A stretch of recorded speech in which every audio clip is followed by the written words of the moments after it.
It's Mental Health Monday, and today we're taking a look at the healing power of animals for people recovering from trauma. Our Amy Johnson shows us the remarkable story of how a Gulf War vet found healing by caring for traumatized wildlife. Among rescued wolves, coyotes, horses, and raccoons, Stanley McDonald has come a long way.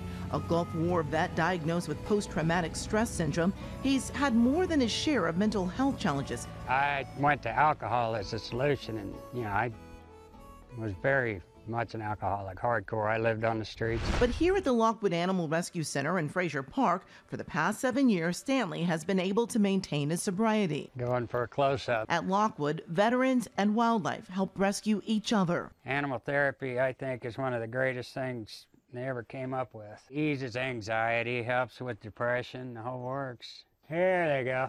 They have a sense of dignity and purpose. Dr. Lauren Linder is a psychologist specializing in trauma recovery. She is also the founder of Lockwood. We know from the research that physical health is directly benefited by being around animals. Just petting the fur of an animal reduces blood pressure, increases enjoyment of life. For Stanley, these animals he cares for have helped him rebuild patience and empathy. You get to working with them and gain their trust. That trust comes in fits and starts. When this raccoon, Rocket, was recently packed in the trunk for a trip to the vet, he sprang out of his cage before escaping to the safety of a tree.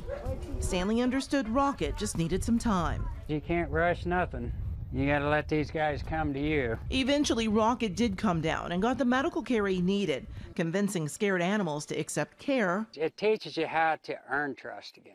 Dr. Lindner says there's a reason combat veterans in particular benefit so much from working in wildlife rescue. In the military, the camaraderie that develops is essential for survival, and they are taught over and over again that their buddy is part of what's going to make them live or die. So it's really important to have that pack in the military, and here they have the opportunity to not only do something purposeful with their lives again by helping these animals recover themselves, but are also getting the intrinsic value of being around a wild animal that accepts you into his or her pack. I really believe that it does recreate the camaraderie that occurred in the military. I've been to psychologists, I've been to rehab. If it wasn't for this place, I'd have went back to drinking, I'd be dead by now. How many people in this world get to say they've played with a silver fox? They bring joy to me, and we bring joy to them. Stanley's message to Dr. Lindner and the foxes and the wolves and the pigs and raccoons? I feel great. I mean, my life is fantastic.